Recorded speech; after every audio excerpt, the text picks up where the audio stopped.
মুসা নবীর মতো এত বড় পাওয়ারফুল নবী যদি আল্লাহ বলেন না, দেখা সম্ভব না। আল্লাহ রাব্বুল আলামিন বলেন, বনি ইসরাইলে মুসা আলাইহিস সালামের 12টা গোত্র ছিল, 12টা নকিব, দলপতি, সরদার, নেতা যাই বলেন, তাদেরকে আমি নিয়ে হযরতে মুসাকে ডাক দিয়ে বললাম, আসেন। তোর পাহাড়ে তিনি গেলেন। তোর পাহাড়ে যাবার পরে তিনি বললেন, রব্বুল আলামিন, আমি আপনাকে দেখতে চাই। আল্লাহ সাফ জানিয়ে দিয়েছেন, লান তারানি, আমাকে দেখা যাবে না। আমার সাথে দেখা তোমাদের এই চর্ম চোখে সম্ভব না, কারণ আমার যে পাওয়ার, আমার নূরের যে ঝলকানি, এটা দেখতে হলে দুনিয়ার চোখ দিয়ে হয় না, অন্য চোখ লাগবে। সেই পাওয়ার তোমাদের চোখে নেই। লা তোদেরি কোহল আবসর অহওয়ায়দেরি কোল আবসর অহওয়াল লাতীফুল খবীর। মুসা নবীর মতো এত বড় পাওয়ারফুল নবী, যিনি কথা বলতেন সরাসরি আল্লাহর সাথে, যাকে কালিমুল্লাহ বলা হয়, তাকে আল্লাহ সাফ জানিয়ে দিলেন, লান তারানি। মজারের আগে লান আসলে অর্থ হয় কখনোই হবে না। আল্লাহ বলেন, আমার সাথে দেখা করা দুনিয়ায় সম্ভব না। অথচ বহু ভণ্ড পীরের রাজশাহী বিভাগে দেখতে পাবেন, তারা বলে আল্লাহর সাথে আমার দেখা হয়, কথা হয়। মুসা নবীর মতো এত বড় পাওয়ারফুল নবী যদি আল্লাহ বলেন না, দেখা সম্ভব না, আপনি কোন ভণ্ডর ভণ্ড? আল্লাহ ওই সময় ঘোষণা দিয়েছিলেন, মুসা 12 জন দলপতি নিয়ে এসেছো, নকিব, সর্দার, দেখা তো হবে না। যদি জোর করো আমি কিন্তু দেখা দেব, কিন্তু টিকতে পারবা না। তারপরেও তিনি দেখতে চেয়েছিলেন এই দলবল নিয়ে। আল্লাহ পাক তার কুদরতি আঙ্গুলের শুধুমাত্র এই নখ যেটা আছে, এর কর্ণটুকু দেখিয়েছেন। তোর পাহাড় পুড়ে তামা হয়ে গেছে। যতগুলো মানুষ ছিল সব অজ্ঞান হয়ে গেছে। একাধারে 40 দিন অজ্ঞান হয়েছিল। মুসা নবী 40 দিন পরে হুঁশ ফিরে বলে, রব্বুল আলামিন, এ তো আর এক ভেজালে পড়লাম। এমনি ওরা আমারে মানতে চায় না। ওদের দলীয় প্রধানদেরকে নিয়ে এসেছিলাম তোমাকে দেখা করার জন্যে, আর ও ছাতা দেখি এখন নূরের ঝলকানিতে মরিয়ে পড়িয়ে আছে। এখন যদি আমি একা ফেরত যাই, এলাকার মানুষরা আমারে পিটাবে, তাড়াবে। রব্বুল আলামিন, তোমার কাছে দোয়া আমার, তুমি এদেরকে অন্তত বাঁচিয়ে দাও, আমার দেখার দরকার নেই। আল্লাহ বলেন, ঠিক আছে, জীবিত করে দিলাম, যা। আমার সাথে দেখা তো সম্ভব না।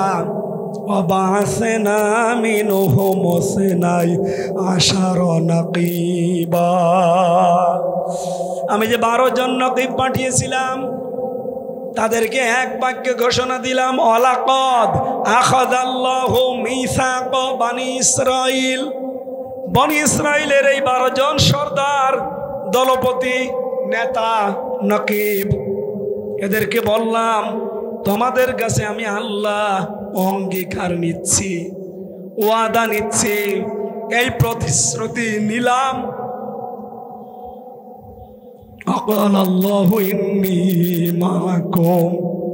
অবশ্যই আমি আল্লাহ তোমাদের সাথে সঙ্গে আছি।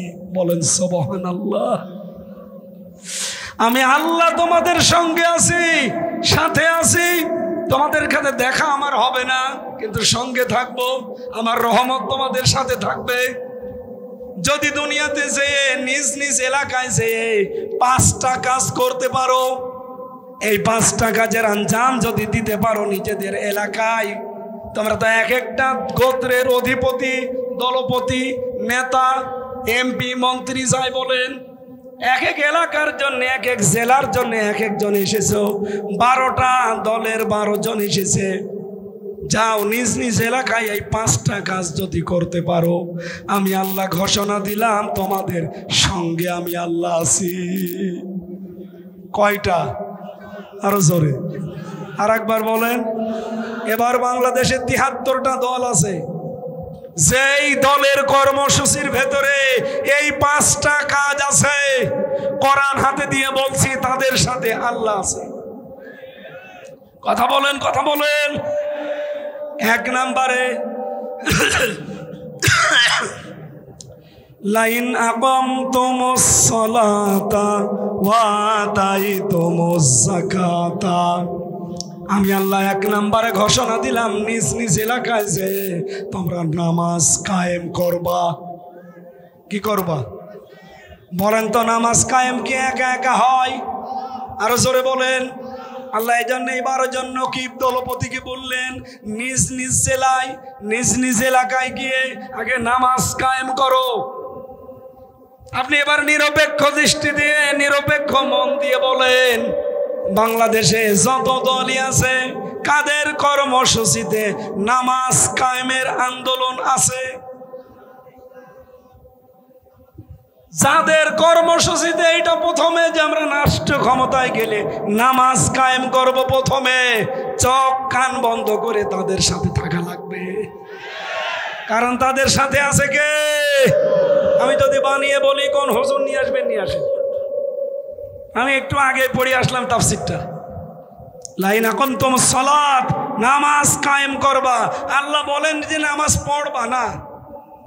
পড়া কোরআন শরীফে নামাজ পড়ার কথা আছে মাত্র এক জায়গায়, ফাসাল্লি লিরাব্বিকা, যে তোমার রবের জন্য নামাজ পড়ো।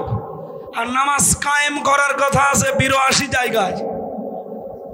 এই জন্য নামাজ কায়েম যারা করে নির্দ্বিধায় বলতে পারি আল্লাহ তাদের সাথে, তাদের সঙ্গে আল্লাহর রহমত। বলেন বলেন, আরো জোরে বলেন। যেই দলের কর্মসূচিতে নামাজ নেই, নামাজের কর্মসূচি নেই, নামাজ কায়েমের কোনো কথা নেই, কোন মুসলমান কি আল্লাহকেও সঙ্গে রাখতে চায়? আর এরকম কোন দল সে করতে পারে? আপনি রাজনীতির গন্ধ না খুঁজে নিজের দলের সাথে মিলান তো। আমি এমন একটা দল করি যেই দলের প্রথম কর্মসূচি হচ্ছে নামাজ কায়েম করা লাগবে। কারণ কি? এ বিধানটা সামনে নিয়ে আসার, আউয়ালু মা ইউহাসাবু বিহিল আবদু ইয়াউমাল কিয়ামাতিস সালাহ। আর রাজশাহীবাসী যাই করেন না কেন, কিয়ামতের দিন সর্বপ্রথম কিন্তু নামাজের হিসাব দেওয়া লাগবে। আপনার জীবনে নামাজ আছে কিনা, নামাজ কায়েমের কোনো কর্মসূচি ছিল কিনা, এমনকি নিজে যতদিন পর্যন্ত নামাজ রাষ্ট্রীয়ভাবে কায়েম না হয় ততদিন আপনার দায়িত্ব হচ্ছে পরিবারস্থ লোক, নিজের অধীনস্থ লোক, এগুলোকে নামাজের উপরে সঠিকভাবে নিয়ে আসা। ওয়ামর আহলাকা বিসসালাতি ওয়াসতাবির আলাইহা। হে নবী, আপনাকে আদেশ করছি আপনি নিজে নামাজের উপরে কায়েম থাকেন, আর পরিবারস্থ লোক যারা আছে তাদেরকেও আপনি নামাজে কায়েম রাখেন। সম্মানিতা মা বোন যারা এসেছেন তাদেরকে একটা মাসলা বলি এখান থেকে।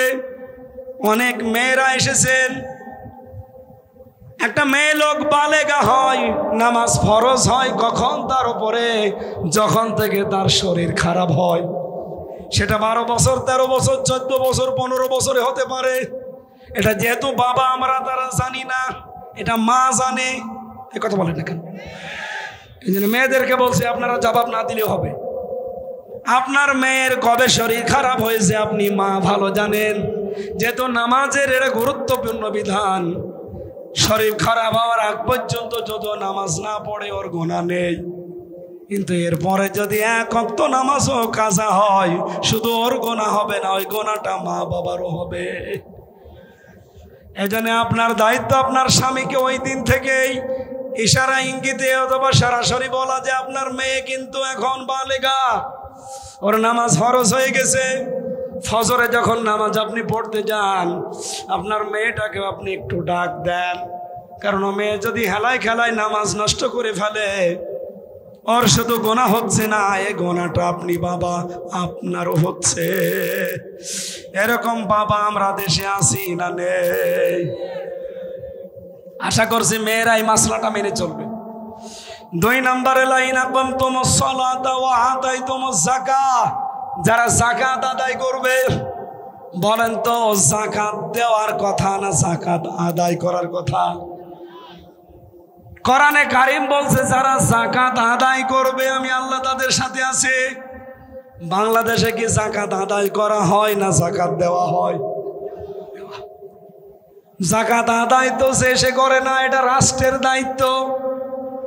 রাষ্ট্রীয়ভাবে 54 বছর আমরা ইসলামকে আনতে পারি নাই, এজন্য যাকাত আদায় নেই। কিছু কিছু মানুষ হয়তো যাকাত দেয় না পেরিয়ে দেয়। যাকাতের শাড়ি বানিয়েছেন, লুঙ্গি বানিয়েছেন, এ ভণ্ডামি কোথায় পেয়েছেন? আপনার নিজের স্ত্রীকে মেয়েকে সেই মানের কাপড় কিনে দেন, 3 পিস কিনে দেন, এই মানের কাপড় দিয়ে আপনাকে যাকাত দেওয়া লাগবে। এইটাই তো দেশে হয়। স্ত্রীর শাড়ির দাম 2000 টাকা আর যাকাতের শাড়ির দাম 200 টাকা। আপনার যাকাত হওয়া দূরের কথা, আরো গোনা হবে। এজন্য যাকাত আদায়কারী এটা রাষ্ট্রের দায়িত্ব। আমরা এবার ইসলামকে ওই জায়গায় নিয়ে দিতে চাই যে ইসলাম এবার বাংলাদেশে যাকাত আদায় করবে ইনশাআল্লাহ।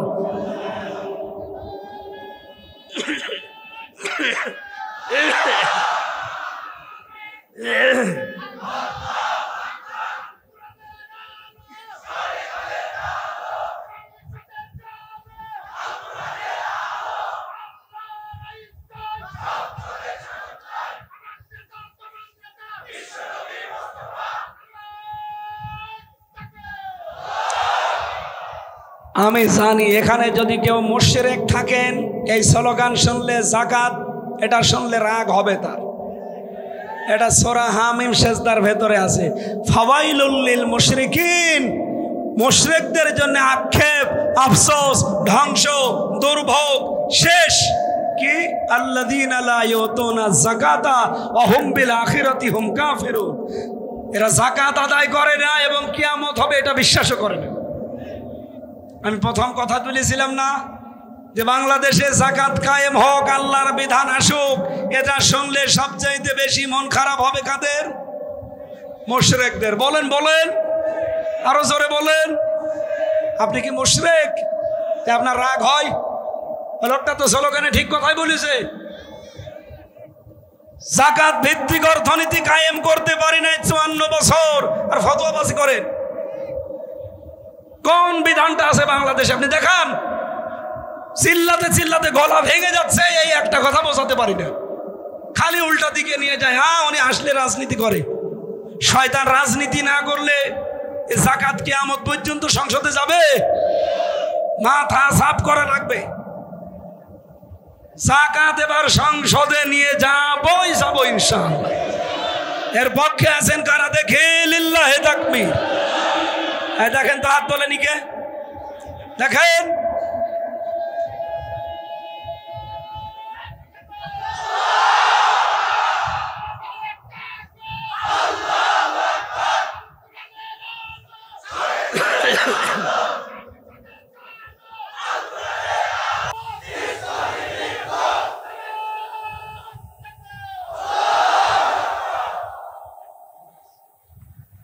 আমার মনে হয় এর চাইতে সহজ সরল ভাষায় ব্যাখ্যা দেওয়ার কায়দা আমার আর নেই।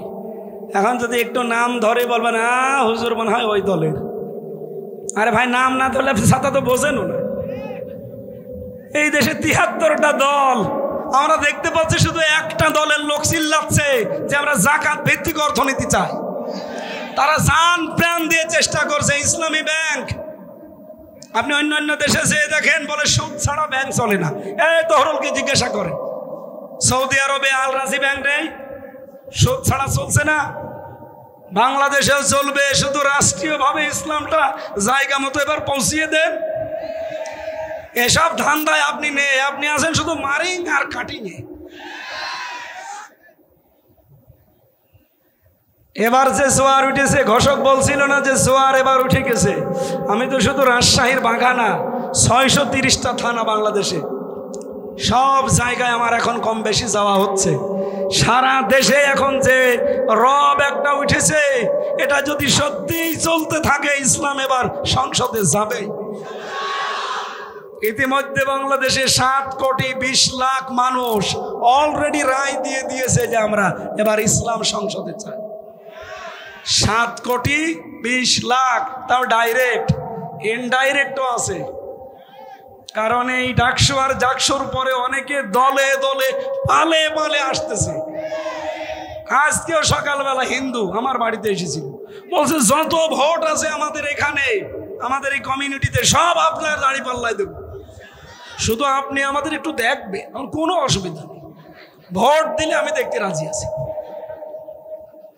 অনেক ধনী মানুষ, কুষ্টিয়ার বুকে যদি 5 জন ধনী থাকে, সে একজন এসেছিল আজকে সকালে, প্রতিদিন প্রায় মাঝে মাঝে আসে, রাত নেই দিন নেই, এসে বলছে হুজুর কিছু কিছু কাজ আছে এগুলো একটু করেন। আসলে তো আমি এই রাস্তার লোক না, আমার লজ্জা করে, এই যে হাত তুলে থাকে আমার লজ্জা করে। উনি আমার শিখিয়ে দিল যে কিছু মানুষের ভোট নিতে হলে, বিশেষ করে হিন্দু ভাইদের বোনদের, এরা এইটা চায়, এইভাবে থাকবে। আমি কিছু কিছু এমপি প্রার্থী যারা উপজেলা চেয়ারম্যান, এই যে চেয়ারম্যান, এনাদের অভ্যাসই হয়ে গেছে এইভাবে থাকে। মানে কলা গাছ দেখলেও আমার তো লজ্জায় কি গো, এইভাবে থাকা যায়। আস্তে আস্তে লজ্জা কাটতেছে। খুব আশা জীবনের যে কোরআন দিয়ে দেশটা চলছে, যদি একবার দেখতে পেতাম। আমি তো জীবনে দেখিনি। খলিফাতুল মুসলিমিন হযরত ওমর রাদিয়াল্লাহু তাআলা আনহু সারা জীবন তার জীবনী পড়েছি যে কোরআন দিয়ে দেশ চালালে কেমন দেখা যায়। হযরতে আবু বকর সিদ্দিক রাদিয়াল্লাহু তাআলা আনহু তিনি তার সন্তানকে ডাক দিয়ে বলেছিলেন, বাবা 3-4 দিন তুমি আমাকে বলতেছো যে বাবা আমি পায়েস খেতে চাই, আমি পায়েস পাবো কোথায়? মায়ের কাছে বলো। ওনার মা ডাক দিয়ে বলছে, আব্দুল্লাহ পায়েসের টাকা আমাদের কাছে নেই, দেখি তোমার বাবারে বলি, উনি তো দেশের দায়িত্বে আছে, প্রধানমন্ত্রী খলিফাতুল মুসলিমিন। বললেন, স্বামী আমার সন্তান পায়েস খেতে চেয়েছে, আপনি দয়া করে একটু বাইতুল মালে যিনি অর্থমন্ত্রীর দায়িত্বে আছে খাজানসি, তাকে বলবেন যে আগামী মাসের বেতন যেন অ্যাডভান্স দিয়ে দেয়, আগামী মাসে টাকা দেওয়া লাগবে না। উনি বললেন যে ঠিক আছে আমি দেখি। অর্থমন্ত্রীকে যে জানালেন যে আগামী মাসের বেতনটা একটু দিয়ে দেন, আগামী মাসে আমি টাকা নেব না। অর্থমন্ত্রী ওই রকম ডাক দিয়ে বলে, খলিফা আগামী মাস আপনি বেঁচে থাকবেন সে গ্যারান্টি আপনারে কোন ফেরেশতা দিয়েছে? আপনি এটা একটু লিখে দেন তো যে আগামী 1 মাস আপনি বেঁচে থাকবেন। 2 নম্বরে আগামী 1 মাস সরকারে আপনাকে জনগণের চেয়ারে বসিয়ে রাখবে, সে গ্যারান্টি আছে? আপনাকে আমি অ্যাডভান্স বেতন দেবো কোন কারণে? উনি বললেন ঠিক আছে বেতন দরকার নেই। বাড়িতে এসে শোনালেন যে এই বলেছে। স্ত্রী বুদ্ধিমতী ছিলেন, প্রতিদিন যে ভাতা উনি নিয়ে আসেন রাষ্ট্রের পক্ষ থেকে, মনে করেন 100 টাকা করে প্রতিদিন, ওখান থেকে 90 টাকা খরচ করে 10 টাকা করে বাঁচিয়ে রাখেন। 15 দিন বাঁচাতে বাঁচাতে 150 টাকা হয়েছে। এই টাকা দিয়ে তিনি শেষ পর্যন্ত পায়েস বানিয়েছে। খাবার খেতে বসেছে পায়েস। হযরত আবু বকর স্ত্রীকে বললেন, কোথায় পেলে? আমি তো অ্যাডভান্স টাকা আনি নাই। স্ত্রী বলছে, আমি এইভাবে জোগাড় করেছিলাম। সন্তানকে বললেন ঠিক আছে খেয়ে নাও। চলে গেলেন বাইতুল মালে, খাজানচির কাছে বললেন, ভাই আগামী মাস থেকে প্রতি মাসে মাসে আমারে আপনি 3000 টাকা বেতন দেন, আগামী মাস থেকে আমার বেতন দেবেন 2700 টাকা, 300 টাকা দেওয়া লাগবে না। আমি হিসাব করে দেখলাম আমার স্ত্রী 2700 টাকা হলেও 1 মাস চালাতে পারে, ওই 300 টাকা আমি রাষ্ট্র থেকে বেশি করে নেব কোন কারণে? সুতরাং আপনি আমার 300 টাকা কম করে দেবেন। আমার মনে হয় এইরকম শাসক এখন দেশে আছে। আমরা এরকম শাসক বানাতে চাই ভাই। মাওলানা মতিউর রহমান নিজামী এরকম শাসক ছিলেন। 5 বছর মন্ত্রী ছিলেন, 4 আনা না 1 টাকা, 4 আনাও দুর্নীতি পাওয়া যায়নি। মন্ত্রীর বাড়ি মাটির বাড়ি, উপরে টিন। আপনি এর চাইতে আর কি প্রমাণ দিলে আপনি বিশ্বাস করবেন বলেন? আপনাদের রাজশাহীর পরে তো নাটোর, নাটোরের পরেই পাবনা। এই জেলার মানুষ তারা আমাদের সাথে চলাফেরা ওঠা বসা প্রমাণ করে দিয়ে গেল যে 5 বছর আমি ইউনিয়নের মেম্বার ছিলাম না, ইউনিয়নের চেয়ারম্যান ছিলাম না, উপজেলা চেয়ারম্যানের মতো না, মেয়র না, আমি এমপি শুধু না, আমি মন্ত্রী ছিলাম, কিন্তু 4 আনাও দুর্নীতি করি নাই। সুবহানাল্লাহ বলতে পারেন নাই? এই কথাগুলো এত সত্য কথা বলতে গেলেও যাদের রাগ হয়, আমার মনে হয় ওদের জন্মে সমস্যা আছে। আমি নিচে নামতে পারলাম না ভাই। এর চাইতেও যদি ভালো মানুষ বাংলাদেশে দেখতে চান তো ফেরেশতা জিবরাইল ছাড়া আর পাওয়া যাবে না। আমরা তো মানুষ, আমাদের চলাফেরা করা লাগে।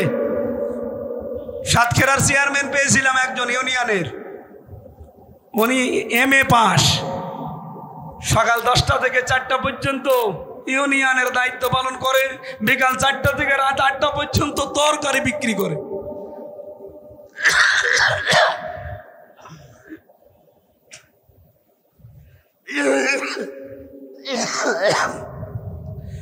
বাংলাদেশ জামাত ইসলামী এরকম মানুষগুলো উপহার দিয়েছে, এখনো সামনে দিচ্ছে। ভাই এবার আর ভুল করা যাবে না, একটু পরীক্ষা করার জন্য হলেও চেষ্টা করেন। আমরা জাকাতকে অর্থনীতিভাবে ইসলামী কায়দায় সংসদে জাকাত ভিত্তিক অর্থনীতি কায়েম করতে চাই। ওয়া আমানতুম বিরুসুলি, আল্লাহ পাক বলেন মুসা নবীর এই নাকিবদেরকে বলেছিলাম এলাকায় যে আমার রাসূলদের উপর ঈমান আনবা। আমার প্রশ্ন হচ্ছে এখানে রাসূল না দিয়ে রসুলি বহুবচন দিলেন কেন? ওই সময় তো রসুল খুব বেশি ছিল না, মাত্র 2 জন, মুসা আর হারুন আলাইহিস সালাতু ওয়াস সালাম। কিন্তু আল্লাহ রসুলই দিলেন কেন? দিয়েছেন এই জন্য কিয়ামত পর্যন্ত রসুল আসবে না, কিন্তু রসুলের নায়েব আসবে। আলেমরা নসরের নায়েব এই যে একজন মাওলানা জিন্নাত আলী, উনি আর যাই হোক রসুলের উত্তরাধিকারী, নায়েবে রসুল। এরকম আলেম যারা কিয়ামত পর্যন্ত আসবে, এদেরকে সাহায্য করা লাগবে, টাকা পয়সা দিয়ে শুধু না, কথা দিয়ে হলেও। ওয়াজ্জারতুমুহুম, তাদেরকে সহযোগিতা করবেন যেভাবেই হোক, পেছনে থেকে হোক। আকরাদতুমুল্লাহ কারদান হাসানা, আর আল্লাহকে যারা উত্তম ঋণ দান করবে, তার মানে আল্লাহর বিধান কায়েম করার জন্য যার সর্বতভাবে চেষ্টা চালাবে। আল্লাহ বলেন এই 5টা কাজ যদি নিজ নিজ এলাকায় যে করতে পারো, কি করব আমি জানো? লাউ কাফিরান্না আনকুম সাজ্জিআতিকুম, তোমাদের পেছনের যত অপরাধ ছিল আমি আল্লাহ সব মাফ করে দেব। ওয়ালা উদখিলান্নাকুম জান্নাত, আল্লাহ পাক বলেন আমি এমন একটা জান্নাতে তোমাদেরকে প্রবেশ করাবো, তাজরি মিন তাহতিহাল আনহার, যার তলদেশে নদী আর নহর প্রবাহমান। ফামান কাফারা বাদা যালিকা মিনকুম, আমার বক্তব্য শোনার পরেও যদি কেউ ওভারটার্ন করে, মন উল্টা করে, এবার টান করে পেছন ফিরে চলে যায়, ফাকাদ দাল্লা সাওয়া সাবিল, ওই স্পষ্ট বিভ্রান্তির ভেতরে চলে গেল। এই ঘোষণাকার আমি তো শুধু অ্যাডভার্টাইজ করলাম আপনাদের সামনে। আপনি আরো বিস্তারিত দেখতে চাইলে সূরা মায়দার 12 নম্বর আয়াতটা বাড়ি যেয়ে ইবনে কাসির ফি জিলালিল কোরআন তাফসীর আকারে একটু মিলিয়ে দেখেন, আপনার জীবনও পরিবর্তন হতে বাধ্য ইনশাআল্লাহ। আমি জেলে থাকাকালীন কয়েকটা বই একটু টাচ দিয়েছিলাম, বিশেষ করে মেয়েদের জীবনের উপর। পারিবারিক জীবনে এমন মানুষ এখানে নেই যে কম বেশি গন্ডগোল নেই। 100 জনের 99 জন পরিবারে আজ ঝামেলা গন্ডগোল লেগেই আছে। আমরা যে আলেমদের মর্যাদা কামনা করছি, কারণ পৃথিবীতে আলেম বলা হয় ইমাম ইবনে তাইমিয়া রহমতুল্লাহ আলাইহের কথা অনুযায়ী যে ব্যক্তি আল্লাহর কালাম নিয়ে চিন্তা ভাবনা করে, যে ব্যক্তি আল্লাহর ইবাদতে মশগুল থাকে, আর যারা আল্লাহর অবাধ্য কোনো কাজ থেকে নিজেকে সর্বাত্মকভাবে বাঁচিয়ে রাখে, এই 3টা গুণ যার ভেতরে পাওয়া যায়, এটা হচ্ছে আলেম। এটা কি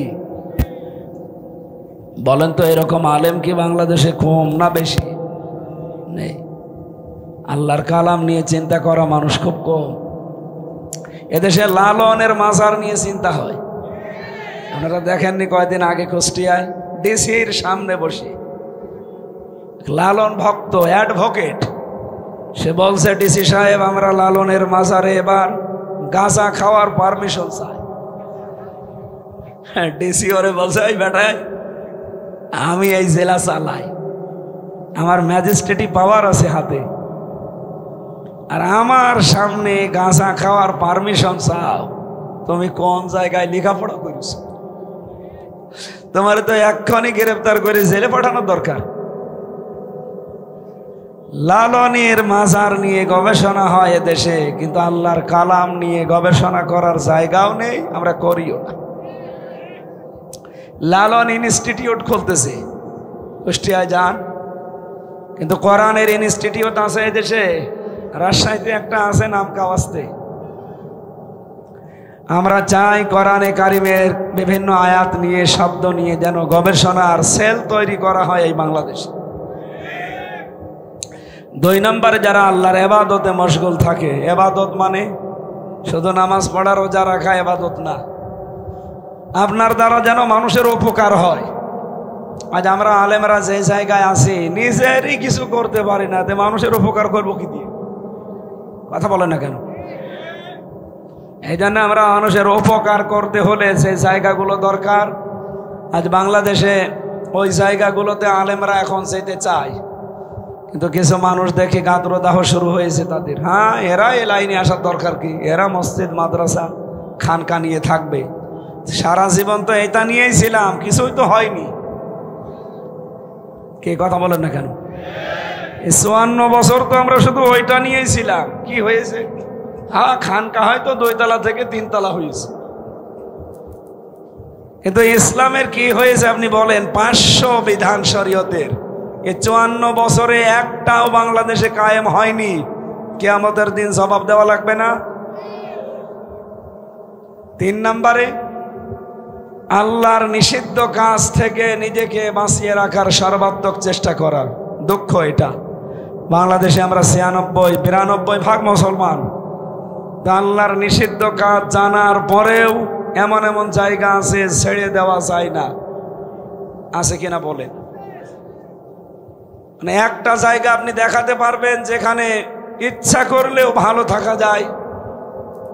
উনি মাদ্রাসার অধ্যক্ষ, আলিম মাদ্রাসা বা দাখিল মাদ্রাসা যাই বলেন, বিশেষ করে আলিম, দাখিল, ফাজিল, কামিলের যারা দায়িত্বে আছে মাদ্রাসায়, কলেজ, বিশ্ববিদ্যালয় তো বাদ দিলাম, মাদ্রাসার এই সমস্ত দায়িত্ব থেকেও সঠিক থাকা বাংলাদেশের এই প্রেক্ষাপটে বড় কঠিন হয়ে দাঁড়িয়েছে। উনি তার প্রমাণ। অথচ উনি জানে যে এটা হালাল, এটা হারাম, জানার পরও মানতে পারছে না। মসজিদের টাকা বরাদ্দ হয় সরকারি, ওই টাকা জায়েজ টাকা তুলতে যাবেন, 5 লাখ টাকা বাজেট হলে 2 লাখ টাকা আল্লাহর ওলিদের ঘোষ দেওয়া লাগবে। ভাই খাওয়া যায় তো বলি, এখান থেকেও খাবেন আপনি। এখন তো কিছু মানুষ দেখছে কোনো জায়গা বাদ দিচ্ছে না।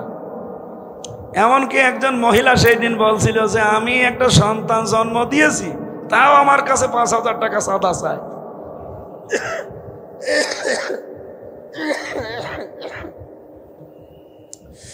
আগে থেকে যদি জানতাম যে চাঁদা দেওয়া লাগবে, দরকার হয় স্বামীর কাছে থাকতাম না।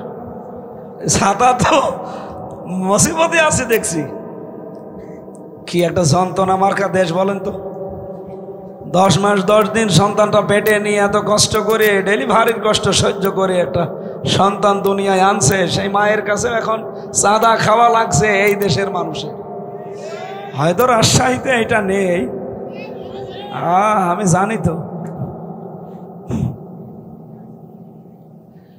এই জন্য আল্লাহর নিষিদ্ধ কাজ থেকে যদি আপনি নিজেকে বাঁচিয়ে রাখতে চান, মান ক্বারাআল কুরআনা ফাস্তাযহারাহু, কোরআন যারা পড়ে আর কোরআনকে বিজয় করার চেষ্টা করে, ফাহাল্লা হালালাহু ওয়া হাররামা হারামাহু, এর হালালকে হালাল জেনে আঁকড়িয়ে ধরে, হারামকে হারাম জেনে ছেড়ে দেয়, আদখালাহুল্লাহুল জান্নাহ, নবীজি বলেন আল্লাহ তাকে জান্নাতে দিয়ে দিয়েছে।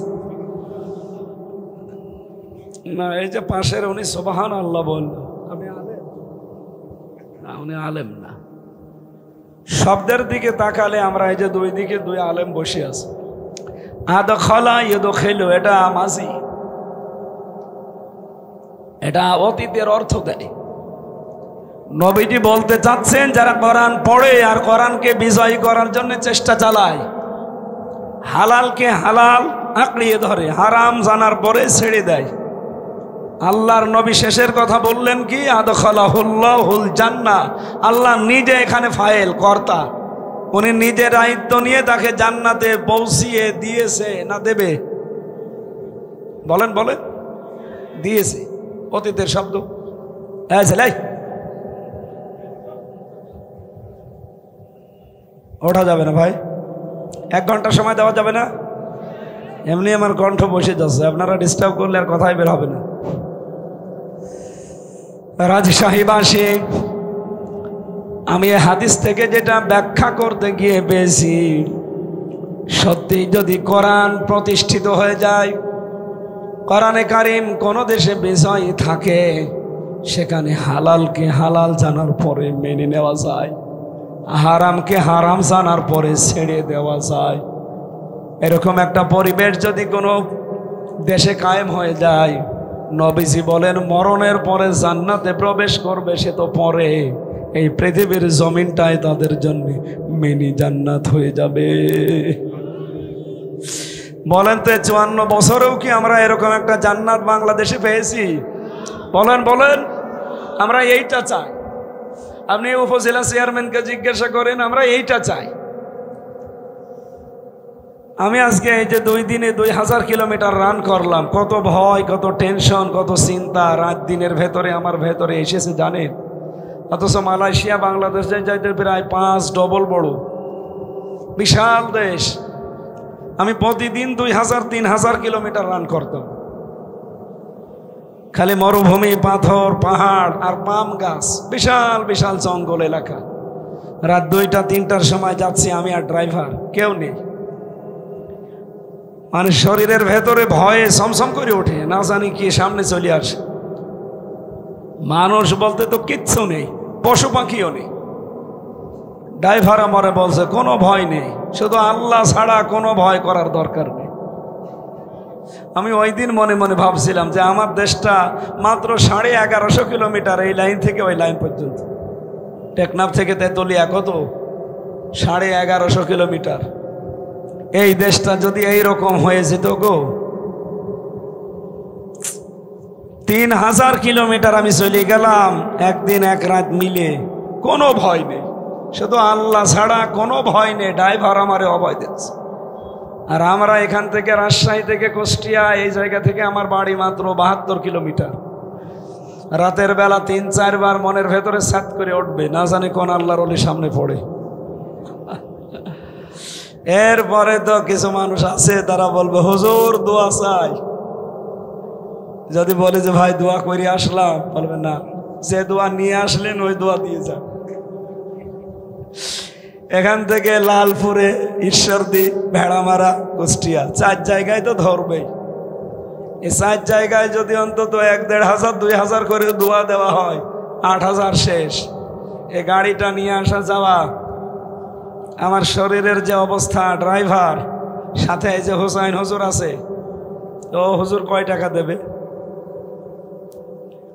অথচ 3000 কিলোমিটারে কোনো দোয়া নেই। আমি শুধু দোয়া করতে করতে চলে যাচ্ছি, কেউ দোয়া চাই না। আমাদের দেশটা যদি এইরকম হতো, আমরা কি ভালো থাকতাম না? বলেন বলেন। এইটা কায়েম করতে চাইলে আপনার কাছে রাজনীতি মনে হয়, আপনার কাছে ধান্দাবাজি মনে হয়। আপনি তো নিজেই এক ধান্দাবাজ। যে যেই রকম তার কাছে আমাদেরকে ওই রকমই মনে হয়। ভোরবেলা রাত 3টার দিকে কেউ যদি পুকুরে অজু করতে গিয়ে দেখে যে ওই পাশে আর একজন অন্তত অজু করছে, এ মনে করবে আল্লাহর বান্দা, মনে হয় তাহাজ্জুদ পড়তে উঠিছে। আর ওই লোকটা যদি চোর হয়, চুরি করে এখন গোসল করছে, ও মনে করবে ও মনে হয় আমার মতো চোর। কথা বলেন। কোরআনের বিধান কায়েম করলে কি হয় আপনি তো টের পাননি, দেখেনও নি। আর যদি দেখেও থাকেন, আপনার নিজের ধান্দাবাজির কারণে আপনি বলতেও চান না। আমাদের যেহেতু ওই সমস্ত চিন্তা ভাবনা নেই, আল্লাহর কসম নেই, আমিরে জামাত ডক্টর শফিকুর রহমান উনি ডাইরেক্ট ঘোষণা দেয়নি মহাসমাবেশে যে এই দল থেকে কেউ যদি এমপি মন্ত্রী হয় 5 বছরে তার 1টা টাকা বাড়বে না, আরো যা আছে কমে যাবে। বাংলাদেশে তো এখনো 73টা দল আছে। কোন দলকে সৎ সাহস নিয়ে ঘোষণা দিতে বলেন তো? আমার যতটুকু ধারণা, কোন দল যদি ঘোষণা দেয় যে আমার দল থেকে এমপি হলে 5 বছরে তার 1 টাকা বাড়বে না, ওই দল থেকে কেউ এমপি দাঁড়াবে? কি বেশি বললাম? এই জন্য আল্লাহর নিষিদ্ধ কাজগুলো আমরা ছেড়ে দেওয়ার পরিবেশ তৈরি করতে চাই। আলেম হতে হলে এই 3টা কাজ করা লাগবে। কথা বলেন না কেন? বাংলাদেশে একটা শব্দ খুব বেশি শোনা যাচ্ছে, বিশেষ করে কয়েকদিন আগেও শুনেছি। কিছু মানুষ তো আওয়াজ তুলে ফেলেছে যে আমরা হক্কানি দরবার, হক্কানি আলেম, আমরা এদেশের হক্কানি দল। এরকম আওয়াজ শুনতেছেন না? বলেন বলেন। রাজশাহীবাসী হক্কানি কারা? হক্কানি আলেম কাকে বলা হয়? আপনি আমি জোর করে মুখ জোর করলে হবে না। কোরআন আর হাদিস কি বলে? ব্যাখ্যাকার যারা, মুহাদ্দিসিন ইকরাম, মুফাসসিরিন ইকরাম, এ পৃথিবীর বড় বড় মনীষী যারা, ইমাম ইবনে তাইমিয়া তার ভেতরে একজন।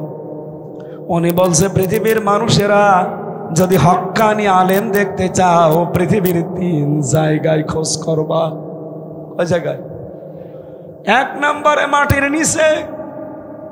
কোথায় পাওয়া যাবে? আপনারা কি ঘুমাচ্ছেন? হক্কানি আলেম পাওয়া যাবে কোথায়? কেন?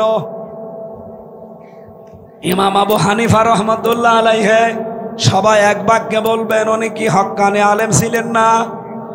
বলেন বলেন। ওনাকে পাওয়া যাবে কোথায়? ইমাম মালিক রহমাতুল্লাহ আলাইহি হক্কানি আলেম ছিলেন, প্রধান বিচারপতি ছিলেন মদিনার। ওনাকে পাওয়া যাবে কোথায়? আপনি বলেন ইমাম আবু হানিফা, আমরা যাকে মেনে চলি ইমাম হিসাবে, এই লোকটাকে রাষ্ট্রের যে দায়িত্বে আছে ওই সময় সে বলেছিল যে আপনাকে প্রধান বিচারপতি হওয়া লাগবে। উনি বলেছে না, আপনি মানুষের তৈরি করা আইন কানুন দিয়ে রাষ্ট্র চালান। আমি যদি আপনার দেশের বিচারপতি হই, তাহলে আপনি যা লিখে দেবেন ওই অনুযায়ী আমার রায় দেওয়া লাগবে। যেহেতু আল্লাহর বিধান বাদ দিয়ে মানুষের তৈরি করা আইন দিয়ে যারা বিচার করে তারা কাফের। বলেন বলেন। ওমাল্লাম ইয়াহকুম বিমা আনজালাল্লাহ ফাউলাইকা হুমুল কাফিরুন। আল্লাহর নাজিলকৃত বিধান বাদ দিয়ে দুনিয়ায় যারা বিচার ফায়সালা করে, আল্লাহর ঘোষণা, তারা কাফের। সুতরাং আপনার লিখে দেওয়া রায় আমি প্রতিদিন সই করতে পারবো না। আপনি তো আর কোরআন দিয়ে দেশ চালান না। এইটা ছিল হক্কানি আলেম। আর আমরা কেমন হক্কানি আলেম? যারা মানুষের তৈরি করা আইন দিয়ে রাষ্ট্র চালায়, সংসদ চালায়, বিচার চালায়।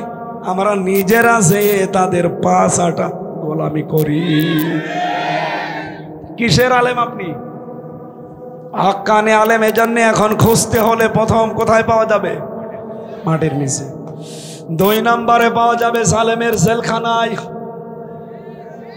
শুধু বাংলাদেশ না, তামাম পৃথিবীতে আপনি একটু সফর করেন, খোঁজ খবর লাগান, জালেমের জেলখানায় এখন আপনি লক্ষ লক্ষ আলেম ওলামাকে পাবেন। 3 নম্বরে হক্কানি আলেম পাওয়া যায় জিহাদের ময়দানে। কোথায়? জিহাদের ময়দান এখন কোনটা? এই বাংলাদেশে আমার মনে হয় আমরা বদর দেখিনি, কিন্তু এবার সামনে বদরের ময়দান আসতেছে। এখানে আসবেন না। যারা ওয়াজ দেয় এরা আসলে শোনে না। আজকে আমার ম্যাডাম এসেছে, এই জন্যে নাই তহরুল ভাইয়ের স্ত্রী আজ আসতে পারে না। দেখেন ওখানে কত মহিলা ভিড় করে বসে আছে। হুজুর তো দেখতে পাচ্ছে না, হুজুরের বউ দেখার জন্য। এই এলাকার মানুষ ওয়াজ দিয়েছে, তারা আজ ওয়াজ শুনছে না। ওরা মনে হয় গল্পে মেতে আছে। অন্তত এখানে যারা এসেছেন আপনারা কি ওই রকম নাকি? শুনতেছেন? এই কে ওইটা চলে যাচ্ছে কে? বললাম না 1 ঘন্টা যাওয়া যাবে না। খুব জরুরি না হলে, যদি বিড়ির নেশা লাগে খেয়ে আবার চলে আসবে, তারপরও আসবেন না। অনেকের নেশা এমন বেশি, আপনি খাবার দেবেন না অসুবিধা নেই, বিড়ি না দিলেও পাগল হয়ে যাবে। আমি জেলে থাকাকালীন দেখেছিলাম একটা লোক, ছেলে যুবক 22-23 বছর, এই শয়তান জেলের ভেতরে যে গাছার গাছ লাগিয়েছে। জেলার একদিন দেখি ধরে পিটাচ্ছে, পুলিশ তোরে ধরে দিয়েছে জেলখানায়, তুই গাছা খাস এই কারণে, আর তুই ভেতরে এসে গাছার গাছ লাগালি, পেলি কোথায়? ও বলছে স্যার ওই যে আমি আদালতে গিয়েছিলাম হাজিরা দিতে, আমারও তো কিছু হিতাকাঙ্ক্ষী আছে, আসার সময় ওরা কিছু পুটলা দেয় এইভাবে, ওই যে পিছন ভ্যালের ছোট ছোট ফাঁকা থাকে, কয়েকটা এভাবে ছুড়িয়ে মেরেছে, আমি একটা ধরে ফেলেছি, ওর ভেতরে গাছার বীজ ছিল। ওইটা নিয়ে এসে এখন তো আপনারা জেলে ঢোকানোর সময় মেশিনের ভেতরে দিয়ে তারপরে ঢোকাবেন, সব তো ধরা পড়ে যাবে। এই জন্য মুখের ভেতরে দিয়ে জহব্বার নিচে এমন কায়দায় রেখেছি যে মেশিনে ধরা পড়ে। ভেতরে এসে বোতলের মুখ কেটে ফেলে দিয়ে ওখানে মাটি দিয়ে ওর ভেতরে এই গাছ লাগিয়েছে আজ 2 মাস আগে, দেখেন কত বড় বড় হয়েছে। জেলার তো হিন্দু দেবদুলাল বলছো হুজুর, আমি তখন ওর নিচতলায় ছিলাম, আমারে বলছো হুজুর এই লোকটারে জেলে দিয়েছে সরকার, ও গাঁজা খায় এই কারণে, আমি এত পাহারা দিয়ে রাখি, আর এর ভেতরে এসে গাছের গাছ লাগিয়েছে, ওরে তো স্বর্গে দেওয়া দরকার। জান্নাত বলে না, হিন্দু মানুষ স্বর্গ বলছে। এই জন্য নেশা যাদের আছে আশা করছি 1 ঘন্টা চেপে রাখতে পারলে পারবেন, না হলে খেয়ে আবার চলে আসবেন। আসবেন তো? কিছু মানুষ বলছে ঠিক আছে, মানে এলাকায় সব চলে। আমার ভাইরা, আমি যে কথা তুলেছিলাম, বদরের ময়দান 1500 বছর আগে বিদায় নিয়েছে, আমরা দেখিনি, অথচ 2026 সালে যে নির্বাচন আসতেছে, আমার মনে হয় সামনে বদরের ময়দানের মতো। এই কথা বলেন না কেন? বদরের ময়দানে বাবা ছেলের বিরুদ্ধে অস্ত্র নিয়ে দাঁড়িয়েছে, স্ত্রী স্বামীর বিরুদ্ধে দাঁড়িয়েছে। নবীজি নিজে পর্যন্ত আশঙ্কা করছিলেন যে সাহাবীরা যাদের বিরুদ্ধে দাঁড়াবে অধিকাংশগুলোই তাদের আপনজন, এরা যাবে তো। হযরত আবু বকর বলেন, জিহাদের ময়দানে এখান থেকে শেষ করে যখন বাড়ি গেলাম, সে আমার সন্তান আব্দুল্লাহ আমারে বলছে, বাবা 3 বার আপনাকে আমি দেখেছি যুদ্ধের ময়দানে, তো বাবা এই জন্য আমি কিছু বলিনি, অন্য কেউ হলে আমি কেটে ফেলতাম। হযরত আবু বকর খাবার খাচ্ছিলেন, থালা সামনে ফেলে দিলেন, ডাক দিয়ে বলে, সন্তান যুদ্ধের ময়দানে 3 বার আমাকে দেখার পরও কিছু বলো নাই, আমি আল্লাহর কসম করে বলছি, একবার যদি তোমারে দেখতে পেতাম, এক কোপে তোমারে আমি আলাদা করে ফেলতাম। আমার মনে হচ্ছে সামনে বদরের ময়দান এবার আসতেছে। এই কথা বলেন না কেন? দেখবেন অনেক সন্তান এবার বাবার বিরুদ্ধে দাঁড়াবে, কারণ এই দেশে এখন 2টা দল, একটা ইসলামী একটা শয়তানি, এর বাইরে আর কিছু নেই। আপনি যত চাই বলেন, যারা আল্লাহর আইন প্রতিষ্ঠা করতে চায় তারা আল্লাহর দল, যারা মানুষের আইন প্রতিষ্ঠা করতে চায় তারা শয়তানের দল। এখানে আবার ব্যাখ্যা দেওয়া লাগবে কোন কারণে? এজন্য এবার দেখবেন অনেক সন্তান বাবার বিরুদ্ধে দাঁড়িয়ে গেছে, অনেক স্ত্রী স্বামীর বিরুদ্ধে দাঁড়াবে। এজন্য হক্কানি আলেম যদি কেউ খুঁজতে চান, জিহাদের ময়দানে খোঁজ করলে পাবেন, যারা আল্লাহর দ্বীন কায়েমের জন্য সর্বাত্মকভাবে প্রচেষ্টা চালায়। আমাদের মিছিল মিটিং ভোট ভাট যা হবে সব দ্বীন কায়েমের জন্য। কথা বলেন, কথা বলেন। দ্বীন কায়েম করো এ কথা বললে রাগ হয় শুধুমাত্র যারা শিরিক করে, যারা মুশরিক তাদের। এটা তো আমি বানালাম নাকি? সূরা শুরার 13 নম্বর আয়াতের শেষের আগের অংশে আছে, কাবুর আলাল মুশরিকিনা মা তাদউহুম ইলাই। হে নবী, আপনি যেদিকে মানুষকে ডাকেন, আসো দিন কায়েম করি, আল্লাহর বিধানে জমিনে প্রতিষ্ঠা করি। আপনার এই কথা শুনলে সবচাইতে বেশি মন খারাপ হবে, রাগ হবে, খারাপ লাগবে তাদের যারা মুশরিক। বাংলার মানুষেরা, আমি তো আমার বাবার কথা বলছি না, আমার দাদার বিধানের কথাও বলি নাই। আমার দাদা বাবা চাচা তারাও রাজনীতি করেছে সারা জীবন। কোনো দিন আমি আজ পর্যন্ত বলি নাই আমার দাদা আমার চাচা চেয়ারম্যান ছিল, আসেন আমরা তাদের আদর্শ প্রতিষ্ঠা করি। বলেছি আমার আজকের বিষয় ওই রকম না। আজকেরটাও ঠিক কোরআন থেকে আমি সাজিয়েছি যে মহান আল্লাহ এই বাংলাদেশে কাদের সাথে আছেন, কাদের সঙ্গে আছেন, এ কথা কোরআন বলবে আজকে ইনশাআল্লাহ। কোরআন যা বলবে এটা আপনি মানবেন তো? আমি তো আর বানিয়ে বললে উনি ধরবে না। তেলাওয়াতকৃত আয়াত থেকে তাফসীর আকারে কথা বলবো। আলোচনার বিষয় হচ্ছে আল্লাহ আছে কাদের সাথে। যদি আপনি দেখেন যে হ্যাঁ আপনার সাথে আছে, আপনি সাকসেস। যদি দেখেন যে না আমার যা কর্মকাণ্ড, আমার যে অ্যাক্টিভিটিস, এর সাথে আমার আল্লাহ নেই, এই মুহূর্তে আপনাকে পাল্টাতে হবে। আমার কথা শোনার দরকার নেই, আপনি শুধু আয়াতের তাফসীর বাড়ি যেয়ে দেখে নেবেন। এবার আসেন, আমরা যেহেতু হাক্কানি দল মনে করি কাদেরকে, যারা বড় বড় জোব্বা গায়ে দিয়ে, পাগড়ি মাথায় দিয়ে, হাতে তসবিহ নিয়ে দুনিয়ার কোনো খেয়াল করে না, তারা নিজেরাই দাবি করে আমরা হক্কানি দল, হক্কানি পীর, হক্কানি দরবার, বলে কিনা বলেন? আরো জোরে বলেন। সূরা আরাফের ৮১ নম্বর আয়াত আমি বানালাম না, ১৫০০ বছর আগে আল্লাহ ঘোষণা দিয়েছেন। হক্কানি দল কারা? অমিম্মান খালাকনা উম্মাতুন ইয়াহদুনা বিল হক ওয়া বিহি ইয়াদিলুন। আল্লাহ বলেন মিম্মান খালাকনা, আমি নিজে বানিয়েছি। এখানে কর্তাকে, আর জোরে, আমি আল্লাহ নিজে বানিয়েছি। উম্মাতুন, যত দল এই পৃথিবীতে, যত উম্মত বানিয়েছি, যত মানুষ বানিয়েছি, এদের ভেতরে যারা দলে আছে আমি আল্লাহর নিকটে ওই দল হক, ইয়াহদুনা বিল হক, যারা মানুষকে সত্য পথ দেখায়। বাংলাদেশে কত দল কত দিকে ডাকতেছে, যারা আল্লাহর বিধান কায়েম করার জন্য ডাকে, তারা সত্য পথে ডাকে। ২ নম্বরে অবিহি ইয়াদিলুন, তারা যেদিকে ডাকে এই ডাকের ওপরেই তারা ন্যায় বিচার কায়েম করতে চায়। আমার মনে হয় যাদের বিবেক হালকা পাতলা কাজ করে, এই আয়াত শোনার পরে ব্যাখ্যা দেওয়ার আগেই তারা বুঝে ফেলেছে হক কথা কারা যারা বলে এই দেশে মানুষকে সত্যের পথ দেখায়, আর এই পথ অনুযায়ী যারা ন্যায় বিচার দুনিয়ায় কায়েম করতে চায়। আল্লাহ বলেন এই একটা দল শুধু হক্কানি, এরাই সঠিক পথে আছে। এবার আপনার বিবেকের উপরে ছেড়ে দিলাম, আপনি খোঁজ করে নেন, যান। যেহেতু আলেমদের মর্যাদা কামনা করেছে, আলেম কোথায় পাওয়া যায়, হক্কানি আলেম, সেই বর্ণনা বললাম, আপনি এখানে খোঁজ করে দেখবেন।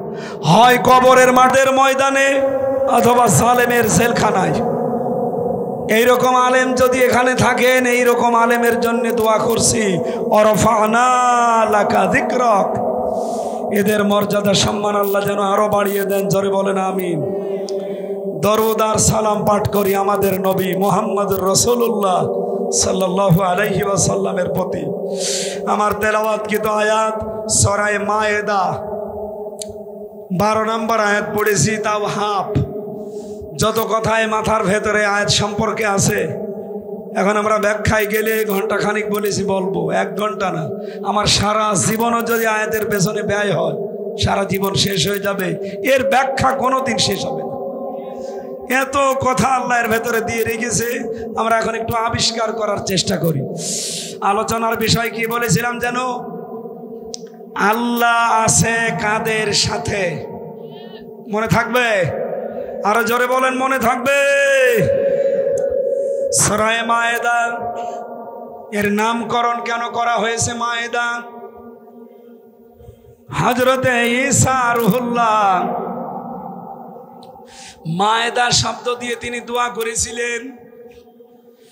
7 পারার 5 নম্বর 6 নম্বর পৃষ্ঠার ভেতরে আয়াতগুলো আছে এই সূরা মায়েদার। রব্বুল আলামিন সেখান থেকে নিয়ে আমরা এখানে নামকরণে পেয়েছি। বাংলা অর্থ হচ্ছে খাদ্য ভর্তি বড় থালা, প্লেট, খাবারের বিশাল প্লেটকে মায়েদা বলা হয়। আল্লাহর ভাষায় তামাম দুনিয়াটাই খাবারের প্লেট। জোরে বলেন সুবহানাল্লাহ। এখান থেকে একটা শিক্ষা আছে, যেহেতু তামাম দুনিয়াকে আল্লাহ খাবারের প্লেট বলে ঘোষণা দিয়েছেন, এজন্য আমরা যারা আল্লাহ বিশ্বাসী আছি তাদের কোনো চিন্তা অন্তত খাবার নিয়ে করার দরকার নেই। আপনি দুনিয়ায় আসার 50 বছর 50,000 বছর আগে এই কপালে আল্লাহ লিখে পাঠিয়েছেন যে আপনি কি খেয়ে থাকবেন, না না খেয়ে থাকবেন। সুতরাং রিজিক নিয়ে চিন্তা করা আমাদের কাজ না, এ চিন্তা কার? আরো জোরে, আল্লাহর নাম হচ্ছে রাজ্জাক। তিনি রিজকের দায়িত্ব নিয়ে নিয়েছেন, কিন্তু যেটার দায়িত্ব নেননি সেটা হচ্ছে মরণের পরে আপনার আচরণ আল্লাহ কি করবে সেটা আপনার কাজের উপরে বেসিস করবে। আপনি যেই ধরনের কাজ করবে কিয়ামতের দিন আল্লাহ পাক তার সাথে সাক্ষী জোগাড় করে ওই আচরণ করবে। এবার আপনি তাকাবেন সূরা নেসার 41 নম্বর আয়াতের দিকে। ফাকাইফা ইযা জিনা মিন কুল্লি উম্মাতিন বিশাহিদি ওয়া জিনা বিকা আলা উলাই শাহিদা। বলেন আল্লাহু আকবার।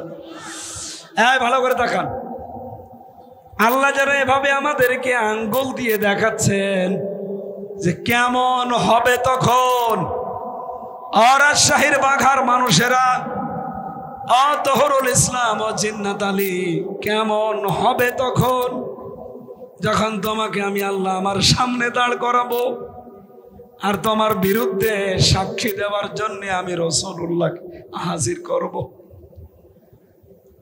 ও জিনা বিকা আলা হাউলাই শাহিদা, হে নবী আপনাকে আমি সাক্ষী করে নিয়ে আসবো ওদের জন্য। যেহেতু রাসূলের উম্মত বলে আমরা দাবি করছি, আল্লাহ যখন আমাকে আপনাকে একা একা তার সামনে ডাকবে, 10 জন 20 জন করে না, একা একা ডাকবে।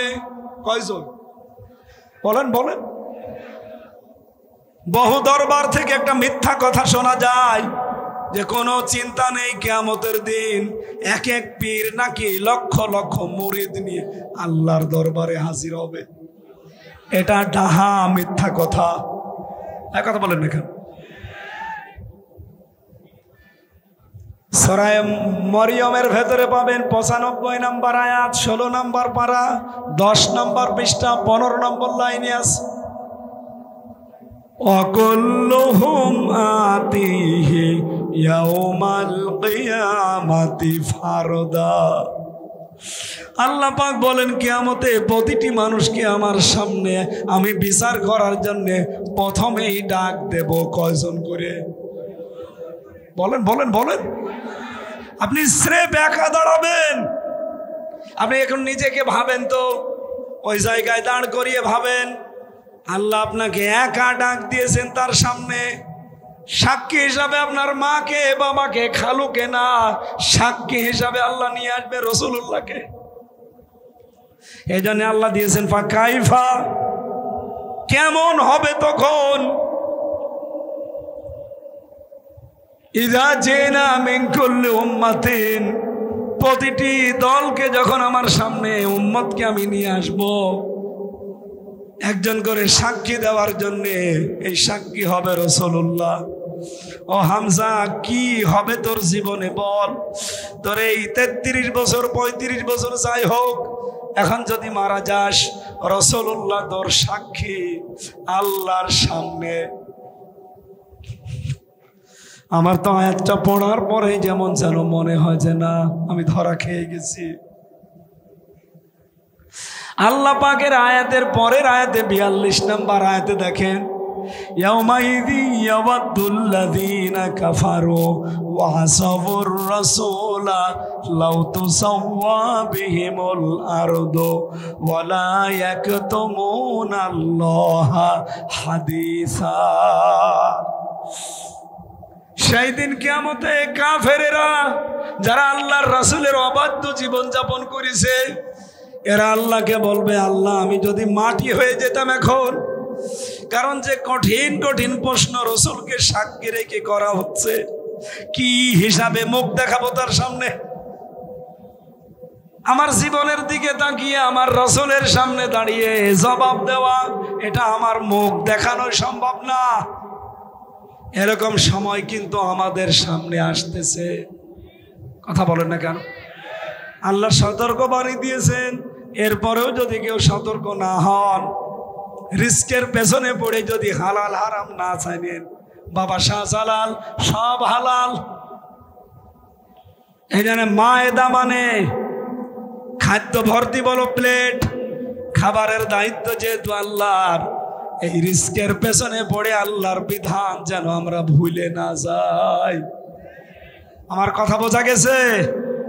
1 নম্বরে আমরা মানুষ, 2 নম্বরে আমরা আল্লাহর খলিফা, 3 নম্বরে আমরা আল্লাহর গোলাম। এই 3টার বাইরে আপনি যেতে পারবেন না।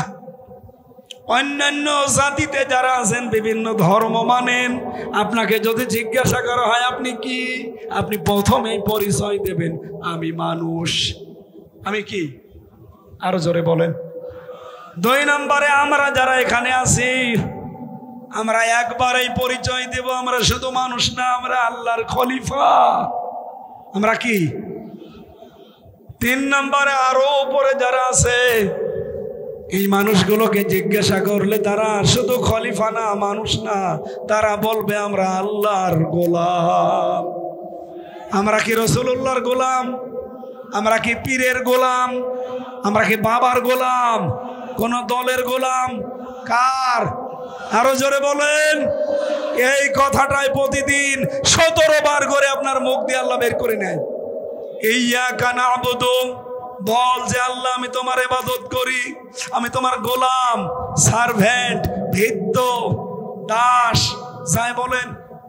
1 বার 2 বার আপনি বলেননি, প্রতিদিন যদি ফরজ নামাজও পড়ে থাকেন 17 বার এই কথাটা আল্লাহর সামনে দাঁড়িয়ে বলা লাগে, আল্লাহ আমি তোমার গোলাম। ওয়াইয়াকা নাস্তাঈন, শুধু গোলাম এতটুকু পরিচয় না, দুনিয়ার কোনো বিষয়ে কারো কাছে সাহায্য চাই না। আমার সাহায্যকারী আমেরিকা না, আমার সাহায্যকারী ভারত না, আমার সাহায্যকারী চায়না না, সাহায্যকারী রাশিয়া না, আমার সাহায্যকারীকে। এই বিশ্বাস থেকে এখন দেখছি এই দেশে অনেকেই দূরে চলে যাচ্ছে। বিভিন্ন ভাবে তারা কেউ আমেরিকাকে প্রভু মনে করছে, কেউ ইন্ডিয়াকে প্রভু মনে করছে, কেউ রাশিয়া চীনকে প্রভু মনে করছে। এই কথা বলেন না কেন? আমার কথার ইঙ্গিত বোঝা গেছে? প্রতিদিন 17 বার করে কি বলেন আপনি? আল্লাহ আমি তোমার গোলাম, তোমার সাহায্য চাই। অথচ এখন সিচুয়েশন যা, আমার মনে হয় যদি একটু ইন্ডিয়া বলে আসি, ও বলবে আল্লাহর দরকার নেই, আমার দাদারই দরকার।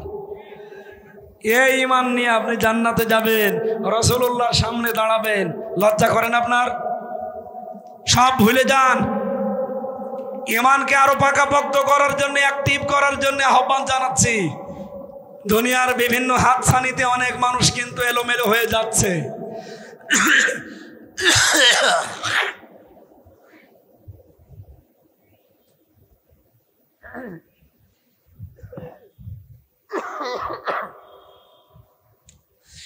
রাজশাহীর জ্ঞানী মানুষেরা, আশা করছি আপনারা বুঝে ফেলেছেন, মায়েদা মানে যেহেতু আল্লাহ খাবারের প্লেট বানিয়েছে, এইটা নিয়ে চিন্তা করে দুনিয়ার কারো দিকে ভরসা করার দরকার নেই।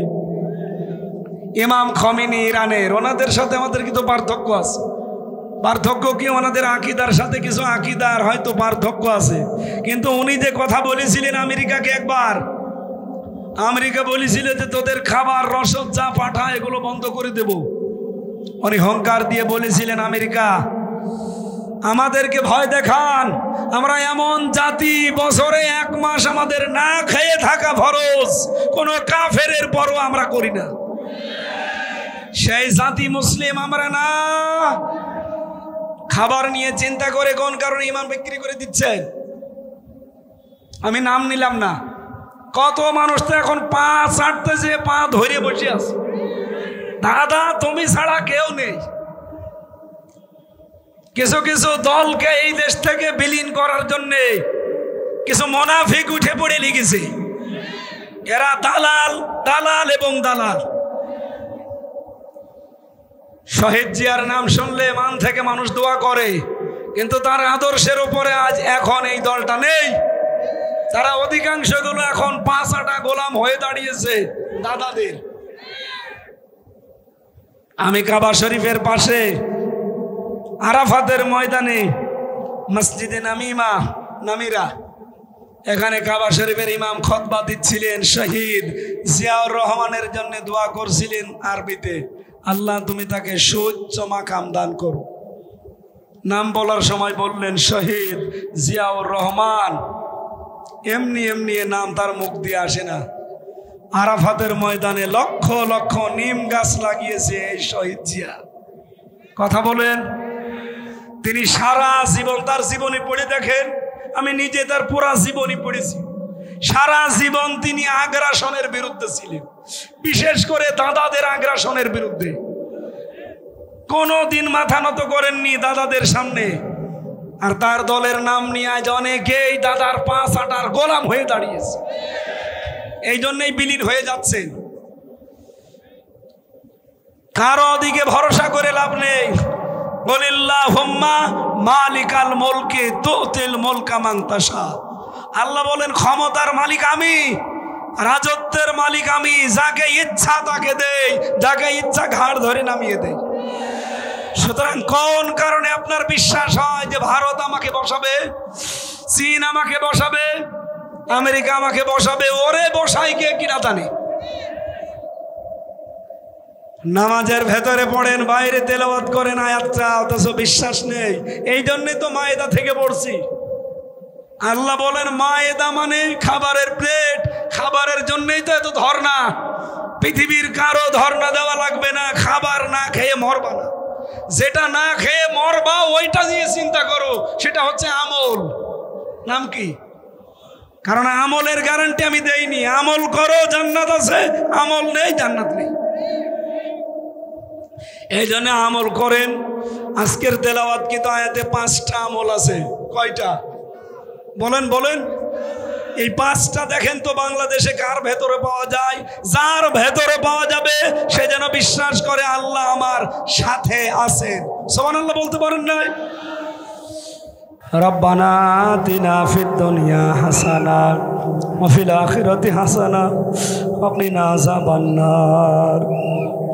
আল্লাহুম্মা আনতা রাব্বি লা ইলাহা ইল্লা আনতা খালাকতানি ওয়া আনা আবদুকা ওয়া আনা আলা আহদিকা ওয়া ওয়াদিকা মাস্তাতাতু আউযু বিকা মিন শাররি মা সানাতু আবু লাকা বিনি'মাতিকা আলাইয়া ওয়া আবু লাকা বিযামবি ফাগফিরলি ফাইন্নাহু লা ইয়াগফিরুয যুনুবা ইল্লা আনতা। রব্বুল আলামিন, কণ্ঠটা তোমার দান, শরীরটাও তোমার দান। আমার 2টাই অসুস্থ, কণ্ঠ এবং শরীর। মেহেরবানি করে এগুলো আগের অবস্থায় ফিরিয়ে দাও।